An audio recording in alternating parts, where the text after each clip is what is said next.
복음은 내가 하나님께 얼마나 큰 은혜를 받았는가를 깨닫게 합니다. 우리 시대가 노예제 아래 있지 않기 때문에 잘 모르지만 우리가 아마 노예제를 알았다라고 하면 이게 얼마나 큰 은혜인지 우리는 더 잘 알았을 겁니다. 보통 노예를 해방하기 위해서는 그 노예의 값을 치러야 됩니다. 그러면 노예가 자유자가 될 수 있어요. 근데 우리는 죄와 사망과 하나님의 진노라고 하는 노예에서 해방되기 위해서 지불해야 할 값이 있었는데 그게 생명값이었다라는 거예요. 누가 우리를 위해 그런 생명값을 지불해 줄 수 있겠습니까? 네, 우리 하나님 아버지께서 자신의 독생자를 내어주시면서 그 생명값을 치러주셨고 우리를 그 노예 상태에서 자유롭게 하셔서 자녀가 되게 하셨습니다. 우리를 그렇게 회복시켜 주신 거죠. 근데 가끔씩 그런 생각 들어요. 도대체 왜 이렇게까지 하셨을까? 분명히 하나님의 자녀들이 좀 다르기를 원하셨기 때문 아니겠습니까? 그래서 하나님이 아브라함을 부르시면서 아브라함에 대한 어떤 기대를 보여주신 말씀이 창세기 18장에 나오지 않습니까? 내가 그로 그 자식과 권속에게 명하여 여호와의 도를 지켜 의와 공도를 행하게 하려고 그를 택하였다라고 말씀하십니다. 그러니까 그리스도인들은 세상 사람들 다 하는 방식 따라하지 말고 하나님의 길을 걸어라. 이런 뜻이 있으셔서 우리를 위해 아들의 생명을 내어주셨다라는 겁니다. 보면 그래요. 요즘 아이들이 욕을 아주 예사로 하더라고요. 별 희한한 욕도 다 하더라고요. 그런데 제가 저희 아들도 어쨌든 그 세대니까 이렇게 얘기하면 요즘 청소년 아이들이 욕하는 건 지극히 정상이다 그러더라고요. 그래서 뭐가 정상이냐? 다 그래도 그러지 말라고 그리스도는 있는 거다 이렇게 이야기해요. 그러니까 그렇게 살지 말라라고 하는 게 그리스도인의 삶이에요. 다 그래도. 세상 사람들은 다 돈에 얽매여 있습니다. 말이 투자이지 투자와 투기의 경계에 서 있는 것 같아요. 그리스도인들은 욕심대로 행하지 않습니다. 이 세상은 다 개인주의잖아요. 나 편한 게 내가 잘 사는 게 제일 중요하다는 게 이 세상입니다. 그런데 성경은 그렇게 가르치지 않아요.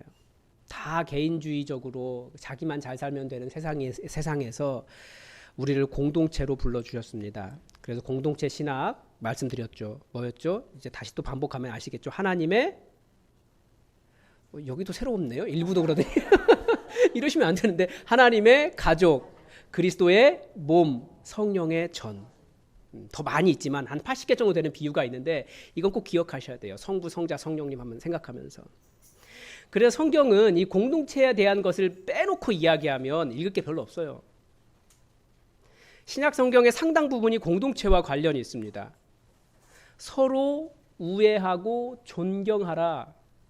그러니까 옆 사람 보면 어떤 사람들이에요? 내가 사랑하고 존경할 분들이에요. 한번 옆 사람을 잠시 돌아보십시오.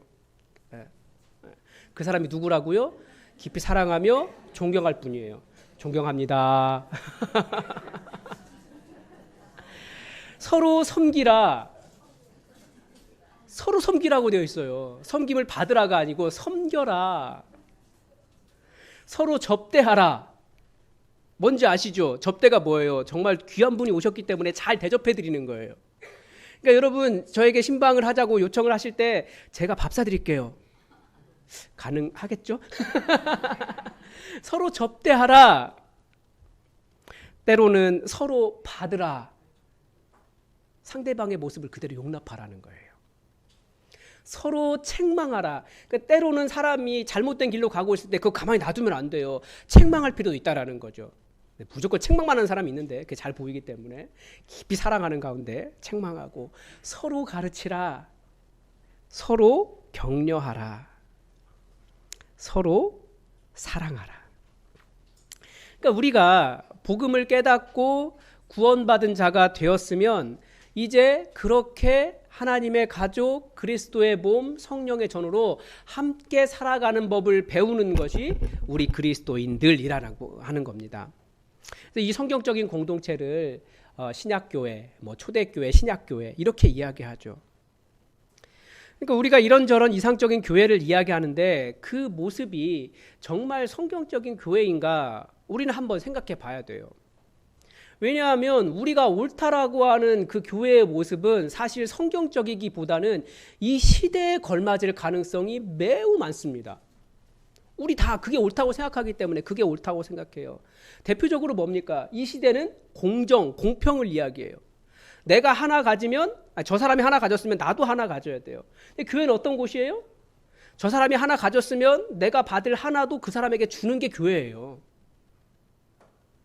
그러니까 이 시대의 공정과는 완전히 다른 공정의 개념을 가지고 있는 것이 교회라는 거예요.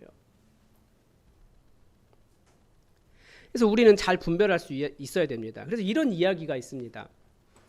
어떤 농장 주인이 길을 떠나면서 농장 일꾼에게 편자 만들라고 이렇게 편자를 하나를 던져주고 간 거예요.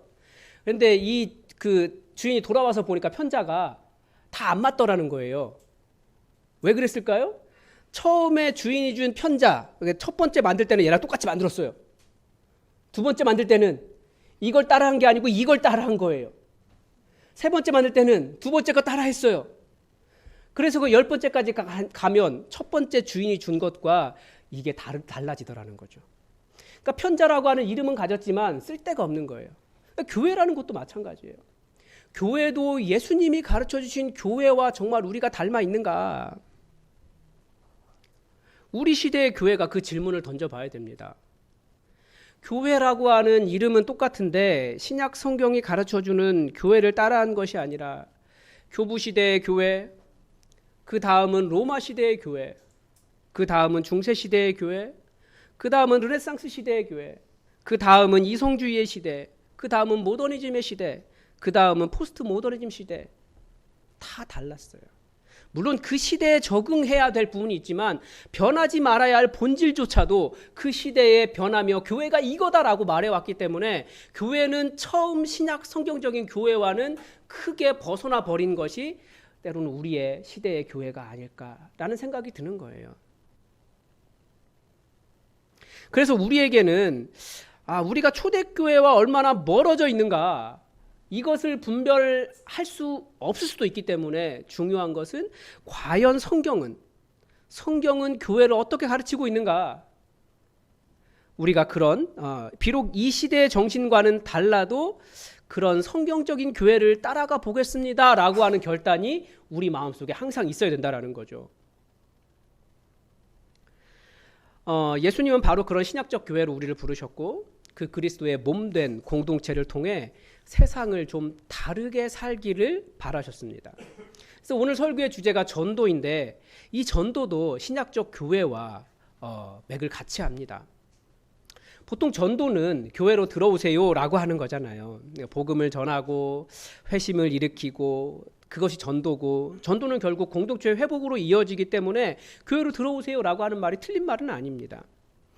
들어와서 살아가기만 해도 정말 그리스도인이 이렇게 사는구나 그 섬김의 본을 직접 눈으로 보고 배울 수 있는 그런 교회가 제일 좋은 거죠. 그런데 복음서에 보니까 2개의 전도가 나오더라고요. 물론 전도가 많이 나오지만 아주 특징적으로 2개의 전도가 극명하게 대비되어서 나타나고 있습니다. 첫 번째 전도는 예수님의 전도입니다.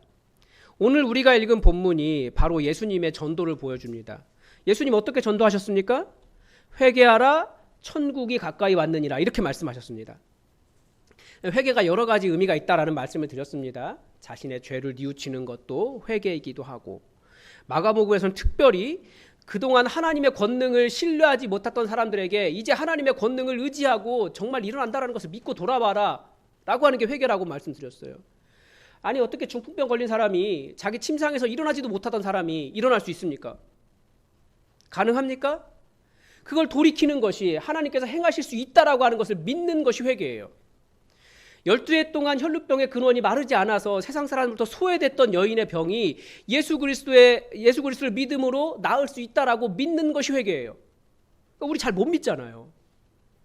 그러니까 회개가 그런 식으로 일어나는 거예요. 그래서 정말 회개한 사람들은 기도하는 거예요. 특별히 공동체로 기도하는 거예요. 기도도 공동체라고 가르치셨어요. 예수님은 뭐라고요? 너희 중에 두 사람이 함께 모여서 기도하면 내가 하나님께 그 기도를 이루게 하시리라. 그래서 우리 교회의 기도의 힘은 어디서 나옵니까? 함께 기도할 때예요. 정말 우리는 함께 기도할 때 우리 교회에 역사하신 하나님의 일들을 계속해서 보아왔습니다. 그게 예수님의 약속이에요. 공동체라는 거예요. 기도조차도. 그런데 예수님의 이 회개하라 천국이 가까웠느니라 해서 이 회개는 돌이켜라는 겁니다. 그러면 천국이 임할 것이다. 그러니까 예수님의 전도의 핵심은 돌이킨 사람에게 천국을 만들어주는 것이 전도의 핵심이에요. 그러면 반대로 성경에 나오는 이 반대되는 전도가 또 있습니다. 마태복음 23장에 예수님께서 서기관들과 바리새인들을 책망하시면서 말씀하시는 장면이 나와요. 그 사람들은 전도했다라는 거예요. 우리 마태복음 23장 15절 말씀을 이렇게 찾아봅시다.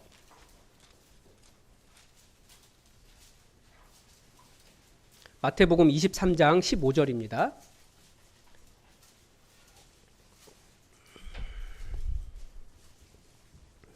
자, 어떻게 시작합니까? 화 있을진저 외식하는 서기관들과 바리새인들이여.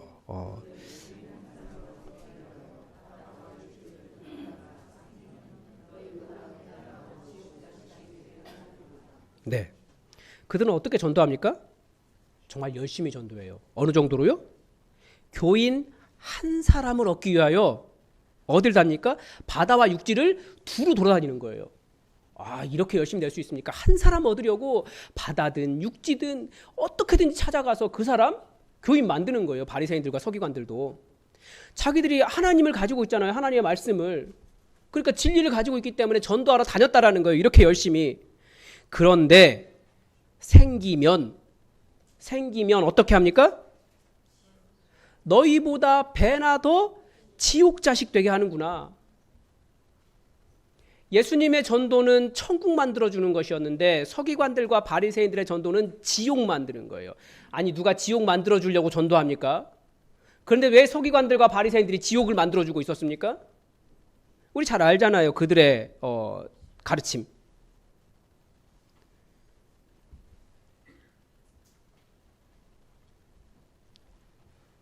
왜 못하냐? 왜 안 지키냐? 왜 그것밖에 못하냐? 계속 그렇게 말하면서 그 사람이 자유롭게 살게 하는 것이 아니라 계속해서 지옥 만들어주는 거예요. 그게 서기관들과 바리새인들의 전도였다라는 거죠.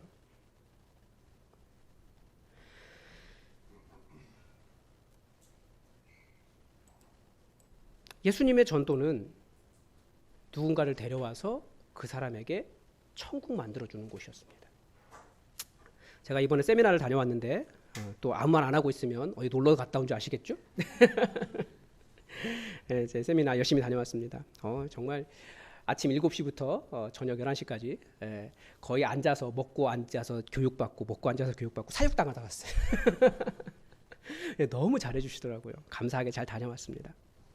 근데 거기서 한 간증을 듣고 직접 그분을 만났는데 한 집사님 가정에 아들이 있었어요. 근데 보통 일반적으로 그 아이가 좀 말이 좀 늦더래요. 그래서 처음에는 그냥 좀 발육이 늦겠지라고 생각했는데 5살쯤에 자폐 판정을 받았대요. 그런 자녀가 자폐 판정을 받으면 보통 어른들이 하는 게 있잖아요. 부모들이 정상적인 아이와 똑같이 살게 해주려고 그 언어 치료, 뭐 놀이 치료, 무슨 치료하면서 거액의 돈을 매달 사용을 했습니다. 그런데 어느 날 기도하다가 모든 것을 하나님께 맡겨야겠다라고 말하고 그 매달 들어가는 돈은 하나님께 바치겠습니다. 결단을 한 거예요. 그리고 치료를 끊었고 그리고 그 아이를 교회와 목장에 적극적으로 데리고 다녔습니다. 그리고 교회 올 때마다 담임 목사님에게 안수기도를 받았습니다. 아마 다양한 충격이 있으실 거예요. 어떻게 그 치료를 끊을 수 있지? 얘도 충격을 받을 수 있고 어떻게 그 큰 돈을 매달 바칠 수 있지? 라고 충격을 받을 수도 있고 아니면 하나님이 치유하신다는 것을 믿어? 라고 하는 충격도 있을 겁니다. 각자가 받는 충격이 자신의 우상을 보여주는 거예요. 어쨌든 이 아들이 그러면 교회에 왔을 때 교회에 올 때마다 반응은 어땠을까요? 뭐 예배 시간에 갑자기 소리도 지르고, 뭐 목사님 설교하시는데 강대상 앞으로 나오기도 하고, 때로는 교회 모든 곳에 문을 열고 다니면서 예배 시간과 뭐 하는 것이 상관없이 그냥 돌아다니는 거예요. 일반적인 교회라면 이 아이를 어떻게 했을까요? 우리 잘 아시죠? 얘는 정상인이 아니라는 거예요. 그래서 뭔가를 계속 못하게 해요. 방해된다고 말했을 거고 교회에 도움이 안 된다라고 생각했을 거예요. 저도 설교를 계속 해보니까 그렇더라고요. 점점 예민해지는 것 같아요. 설교 시간에. 그래서 전에는 핸드폰 울려도 아무렇지도 않았는데 요즘 핸드폰 울리면 약간 신경 쓰여요. 그런데 그 교회는 그 아이의 그런 모습을 사랑의 눈으로 바라보았다는 거죠. 얼마나 그랬을까요? 하루아침에 나아지지 않거든요. 10년이 훨씬 넘는 기간을 그래도 괜찮았어요. 목장에 갔을 때도 그렇습니다. 어른들 나눔할 때 아이들은 다른 방에서 노는데 그 아이가 그 방에 들어가면 어김없이 울면서 나오는 거예요. 저도 목장 탐방 갔는데 거기에 제일 큰 아이가 초등학교 1학년, 나머지는 4살부터 있었어요. 어른들은 열심히 나눔하고 있는데 갑자기 옆에서 아이가, 그 아이 이름이 뭐더라? 나 얘랑 안 놀아! 하고 엉 울었어요. 놀다가 이렇게 문제가 있는 거죠. 그러니까 그 자폐가 있는 아이기 때문에 아이들과 같이 노는데 그 방에 들어가면 울면서 나오는 거예요. 근데 그 방에 있는 애들도 우는 거예요. 자기 장난감 다 부서졌으니까. 그래서 점점 그 방에서 나오는 시간이 길어지는 거죠. 울면서 나오는 시간이. 그런데 얼마나 그렇게 했을까요? 근데 어느 날 그 아이가 고등학생쯤 되었는데 사람들이 이 아이가 정상이네? 라는 것을 느끼기 시작했대요.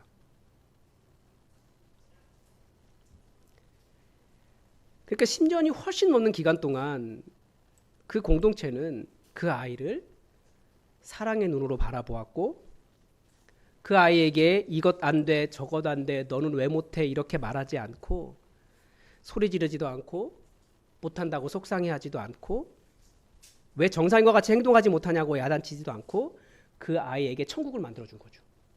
그 아이가 학교를 갔을 때든 센터에 갔을 때든 어디든지 다 그 아이에게는 힘든 짐이 되었을 텐데 교회는 그 아이에게 천국이었다라는 거예요. 그러니까 그 아이가 치유되는 겁니다. 그 아이가 무엇을 잘해서가 아니라 그냥 그 아이가 사랑으로 용납받는 곳이 교회였다라는 거죠. 예수님은 우리에게 이리 와라. 내가 쉬게 해줄게. 우리에게 와라. 천국 만들어줄게. 그게 전도였다라는 거죠. 예수님은 어떻게 우리에게 천국 만들어 주셨습니까? 어떻게 다른 사람에게 천국 만들어 주셨습니까? 십자가 위에서 죽기까지 섬기심으로 천국을 만들어 주셨습니다. 우리는 내가 원하는 천국을 위해서 당신은 왜 못합니까? 라고 말할 때가 더 많아요. 그런데 예수님은 내가 죽어서 이 사람에게 어떻게 천국 만들어줄 수 있을까라고 말씀하셨고 그래서 교회는 섬기는 자가 높은 자다라고 말씀하셨어요. 섬김이 무엇입니까? 내가 낮아지는 거잖아요. 그렇게 다른 사람 천국 만들어주는 것이 교회예요. 그래서 교회를 보면 그렇잖아요. 다들 열심히 섬겨요. 정말 열심히 섬겨요. 왜 그렇게 섬깁니까? 내가 섬겨서 다른 사람 천국 만들어주려고. 지금도 봉사부가 열심히 밥하고 있는데 왜 밥하고 있습니까? 내가 섬겨서 다른 사람에게 맛있는 밥을 만들어주려고. 우리 봉사부의 목표가 뭔지 아십니까? 춘천에 있는 교회 중에 밥 제일 맛있는 교회. 이게 섬김이에요. 그리고 섬김이 특권이고 섬김이 영광이고 섬김이 높은 거예요. 그게 교회라는 거죠. 그러니까 다른 사람에게 밥 사줄 수 있는 것, 다른 사람들에게 밥 해줄 수 있는 것, 이 사람이 바로 높은 사람이에요. 세상과 완전히 반대되는 거죠. 그리고 나를 그렇게 누가 섬겨주면 여러분 고맙지 않습니까? 얼마나 감사합니까? 누가 저에게 밥 사주면 저도 밥 사주고 싶잖아요. 이 원수는 갚아야 될 거 아니에요. 그러니까 이게 섬김이에요. 서로에게 나는 어떻게 섬기며 다른 사람에게 천국 만들어줄 수 있을까? 이거 고민하는 거죠. 우리 예배 드리기 위해서 아침 일찍 나와서 주보를 만들고 이것도 다 집사님이 하시는 거예요. 우리 편하게 예배 드릴 수 있게 하려고 섬기는 거예요. 우리 찬양대도 하나님께 영광 올려드리고 정말 좋은 찬양하기 위해서 열심히 섬기고 있고. 그러니까 교회 안에서의 섬김은 구원받은 성도의 특권이라는 거죠. 섬길 수 있는 게 정말 감사한 일이에요. 회개하라 천국이 가까이 왔다라고 하신 예수님의 전도는 다른 말로 하면 우리에게 와라, 우리가 천국 만들어 줄게, 그런 뜻이라는 거예요. 그래서 예수님은 어떻게 하셨습니까? 한숨 쉬며 힘들어하는 사람들에게 찾아가셨어요. 창녀들, 세리들, 죄인들, 가난한 사람들, 힘든 사람들, 사회에서 소망이 없다는 사람들, 그런 사람들에게 찾아가셔서 함께 식사하시면서 그들에게 천국을 안겨주셨습니다. 그들을 하나님께서는, 하나님 아버지는 어떻게 바라보시는지 그들을 바라보셨고, 때로는 치유하셨고, 그들을 함께 살아가라고 가족으로 묶어주셨습니다. 그 하나님의 가족 안에서는 그 사람의 과거나 현재의 무능력함이 아무런 문제가 되지 않았습니다. 그리고 함께 기도하라고 하셨어요. 서로를 위해서 기도해 줄 때, 함께 기도할 때 놀라운 기적의 역사가 그들 가운데 일어났습니다. 그게 교회였다라는 거예요. 반대로 서기관들과 바리새인들의 모임은 무엇을 했을까요? 아마 안식일법, 하루에 몇 걸음 이상 걸을 수 있느냐 이런 거 배웠을 거예요. 아니면 어떤 음식은 먹을 수 있고 어떤 음식은 먹을 수 없다라는 거 배웠을 거예요. 그거 못 지키면 어떻게 됐을까요? 정죄당하고 그 공동체에서 쫓겨나기도 하고, 오죽했으면 자기들 그 공동체 안에 들어오지 못하면 죽이기까지 했겠습니까? 더 지옥 만들어주는 거죠. 경건과 거룩을 위해 하나님의 눈치를 보는 것이 아니라 사람들의 눈치를 보게 만들었어요. 천국이 아니라 더 무거운 짐을 짊어지게 되었다는 겁니다. 그래서 우리는 서로 잘 되게 도와주는 천국 만드는 일이 바로 교회, 우리가 해야 되는 일입니다. 운영위원회는 어떻게 합니까? 성도들이 어떻게든지 잘 되게 하려고 열심히 섬기는 것이 운영위원회예요. 또 우리 성도들은 어떻게든지 운영위원들 하는 거 잘 도와주는 것이 교회입니다. 목사도 성도를 위해, 성도들도 목회자를 위해 서로 섬기는 것이 교회예요. 잘 되게 해주려고, 어떻게든지 잘 되게 해주려고. 너는 왜 일을 이거밖에 못하느냐라고 비난하는 것이 아니라는 거예요. 교회는 각 기관 부서도 마찬가지입니다. 우리 회장님 이와 이원단이 있는데 열심히 교회를 재미있고 풍성하게 만들어 보려고 노력하는데 어떻게 해야 될까요? 잘 될 수 있도록 도와줘야죠. 그게 뭐예요? 참여 열심히 해주고, 때로는 어디 간다면 이렇게 많이는 아니어도 작은 봉투 같은 거 이렇게 하나씩 주고. 청년부가 그렇더라고요. 청년부가 요즘 열심히 재밌게 잘 모여서 놀고 있어요. 청년 공동체가 어떻게 만들어졌을까 생각해 보니까 가끔씩 도와주시는 분들이 계세요. 그래서 그거 가지고 열심히 모여서 놀고 있어요. 그러니까 그런데 우리가 천국이 되니까 이 모임에 다음에 누구 데려오자. 교회 다니다가 안 나오는 친구인데 누구 데려오자, 이런 이야기 하게 되는 거예요. 왜냐하면 여기가 즐겁고 행복한 천국이니까. 그게 공동체라는 거예요. 그게 우리의 목장이라는 거죠. 잘 되도록 도와주는 거예요. 여러분, 우리의 소원은 큰 교회 만드는 것입니까? 아니잖아요. 누가 와도 천국을 누릴 수 있는 그런 공동체 만드는 게 우리의 목적이에요. 큰 교회 만들려는 게 아니라 몇천 명, 몇만 명 되는 게 우리의 목표가 아니에요. 우리는 여기에 누가 오든지 천국 누릴 수 있는 그곳 만들고 싶어 하는 거예요. 그래서 다른 사람에게 천국 만들어주는 전도가 예수님의 전도였다라는 거죠. 이건 섬김을 통해서 가능합니다. 그렇다면 천국 만들어주는 공동체는 어떻게 만들어집니까? 이 천국 만들어주는 공동체가 바로 우리가 지향하는 신약 성경적 교회이고, 우리 교회, 이 가정교회를 통해서 이것을 만들어 보려고 합니다. 그러니까 우리가 이상적으로 생각하는 그런 모습의 교회가 아니라 성경이 뭐라고 말씀하시는지 그거 한번 따라가 보자라는 거예요. 편자가 이렇게 10개까지 왔는데 9번째 편자를 따라하는 것이 아니라 우리 첫 번째 편자, 주인이 주신 그 편자의 모습들 한번 해보자라는 거예요. 물론 이 시대의 관점으로 이걸 하려고 하면 쉽지는 않을 겁니다. 왜 그렇습니까? 신약적 교회의 핵심 중의 핵심은 목양을 평신도가 하는 겁니다. 지금처럼 목사가 모든 성도들을 목양하지 않았습니다. 목양은 평신도 지도자들에게 맡겨져 있었고 목회자는 기도와 설교에 집중했습니다. 실제로 장로교도 그렇게 해보자고 개혁을 한 거예요. 목양과 교회 운영과 목양은 장로님들이, 목회자는 기도와 설교와 성례 구별한 거죠. 그러니까 우리 목자 목녀님들이 각 가정교회의 목회자와 같다라는 거죠. 자기 목원들을 목회하는 겁니다. 이 지점이 신약성경 교회의 첫 번째 모습입니다. 그리고 신약교회는 밥을 먹었습니다. 그렇게 모이면. 예수님께서도 항상 식사하셨어요. 밥에는 다른 힘이 있거든요. 또 신약교회는 어디에서 모였습니까? 각 가정에서 모였습니다. 그래서 서신서에 보면 누구누구의 집에 모여있는 성도들에게 편지한다. 누구의 집에 모여있는 사람들에게 안부를 전한다. 그게 교회였다라는 거죠. 집에 모여있는 사람들. 요즘은 집을 오픈하는 것이 쉽지 않습니까? 그래도 어떻게든지 집에서 모이는 거예요.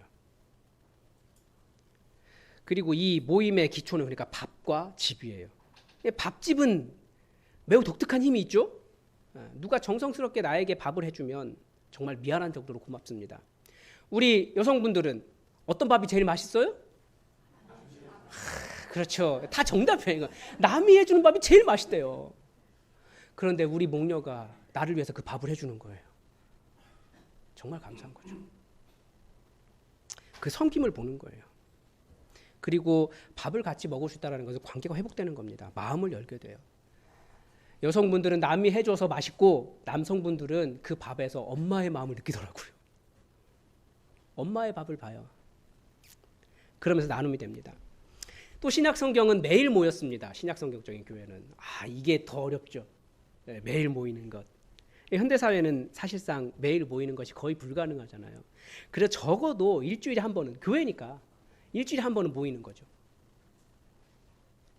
많이 만나면 만날수록 모임이 달라집니다. 관계도 달라지고요. 나눔도 달라지고요. 주님께서 내 삶에 역사해 주신 것을 나누는 게 달라져요. 주님께서 이렇게 역사해 주셨다고 함께 기도했는데 그걸 고백하고 싶어서 만나게 되는 것이 목장 모임이에요. 그게 신약교회라는 거예요. 또 신약교회는 프로그램도 별로 없었습니다. 왜냐하면 가정에서 모인 교회가 교회의 본질적인 기능, 예배와 교육과 교제와 선교 이런 것들을 다 감당했기 때문에 그렇습니다. 우리는 우리 가정교회 안에 바로 이 천국을 만드는 이 교회를 만들어 보려고 하는 거예요. 그리고 무엇보다도 여러분 교회의 핵심 기능이 무엇입니까? 기능이라고 해야 되나? 목적이라고 해야 되나요? 교회의 핵심적인 목적이 무엇입니까? 교회의 궁극적인 사명은 영혼 구원하여 제자 만드는 일입니다. 가끔씩 그 목회자에게 그런 거 물어봐요. 당신의 비전은 무엇입니까? 아니 목사에게 무슨 비전을 물어봐요. 목사가 자기 비전 이야기하는 순간 그 교회는 예수님의 교회가 아니라 제 조직인 거예요. 교회의 목적은 뭡니까? 영혼 구원하여 제자 삼는 일. 이거 이외에 다른 건 말하면 그때부터 그건 그 사람의 조직인 거예요. 자, 교회의 목적은 무엇입니까? 이거라는 거예요. 우리는 다 여기에 맞춰져 있는, 예수님의 비전에 맞춰져 있는 것이지 개인의 비전에 맞춰져 있는 사람들이 아니에요. 그래서 우리는 가정교회에서 계속해서 영혼 구원하여 제자 삼을 수 있도록 우리에게 영혼들을 보내어 주십시오. 기도하는 겁니다. 그런데 희한하게 기도하면 하나님께서 보내주세요. 만나게 해주시고. 왜냐하면 하나님도 지금 너무나 급하시거든요. 이 세상에 믿지 않는 사람이 너무나 많아서. 그래서 우리 일단 여기서부터 시작했으면 좋겠습니다. 그래서 모든 목장들이 어떻게 하면 우리가 매주 모여서 진짜 이 신약 성경적인 교회, 그 목장 교회, 가정교회를 만들 수 있을까? 함께 똘똘 뭉쳤으면 좋겠어요. 목자와 목녀가 우리 교회, 내 목장이 진짜 교회 됐으면 좋겠다. 목원들도 어떻게 하면 내가 섬겨서 우리 목자와 함께 진짜 가정교회, 초대교회와 같은 신약적인 교회 만들어갈 수 있을까? 함께 고민하면서 우리 한번 열심히 해보자. 이런 교회가 되었으면 좋겠습니다. 그래서 다른 사람들에게 천국 만들어주는 그런 교회 되었으면 좋겠어요. 절대 이 신약 성경적인 교회가 없으면, 이 공동체가 없으면 누가 들어와도 변화가 일어나지 않습니다. 공동체가 있어야 변화가 일어납니다. 교인은 만들 수 있습니다. 그래서 우리 어떤 거짓말 합니까? 일주일에 한 번 1시간 예배 드렸으니까 좋은 그리스도인이라고 하는 너무나 뻔한 거짓말을 너무나 쉽게 하고 있는 거예요. 사실 그거 아니잖아요. 교회가 많아지는데 어떤 치유나 회복이 일어나지 않는 이유도 그런 이유입니다. 아무리 설교를 해도 설교를 적용할 공동체가 없기 때문에, 왜냐하면 성경은 공동체에 대한 이야기를 하는데 그 공동체가 없으면 삶이 변할 수 있는 현장이 없는 거예요. 여러분, 우리가 예수님의 전도는 다른 사람에게 천국 만들어주는 겁니다. 왜 못하냐, 왜 안 되냐 이러면서 다른 사람 비난하고 힘들게 하는 것이 아니고 어떻게 하면 할 수 있을지 도와주는 곳이 천국의 공동체입니다. 근데 왜 그렇게 한다고요? 자, 다시 한번 물어보겠습니다. 교회의 궁극적인 존재 목적은 무엇입니까? 그 일은 어떻게 이루어지겠습니까? 구원받은 자들이 모인 이 공동체가 얼마나 진짜 하나님의 가족, 진짜 그리스도의 몸, 진짜 성령의 전이 되었는가에 달려 있다는 거예요. 진실한 교회와 교회의 존재 목적인 영혼 구원하여 제자 만드는 일은 연결되어 있습니다. 그래서 우리가 예수님의 전도, 회개하라, 오기만 해라, 천국 만들어 줄게. 이 전도를 우리 공동체가 그렇게 누가 오든지 천국 만들어 줌으로써, 그래서 천국의 제자를 만들어 감으로써 우리가 그 주님의 뜻을 이루어갈 수 있기를 바랍니다. 기도하겠습니다. 하나님 아버지, 오늘 예수님은 회개하라, 천국이 가까이 왔다라고 말씀하시면서 전도하셨던 장면을 보았습니다. 서기관과 바리새인들도 열심히 전도했지만 그들은 한 사람 생기면 지옥 자식 되게 하는 것이 그들의 전도였습니다.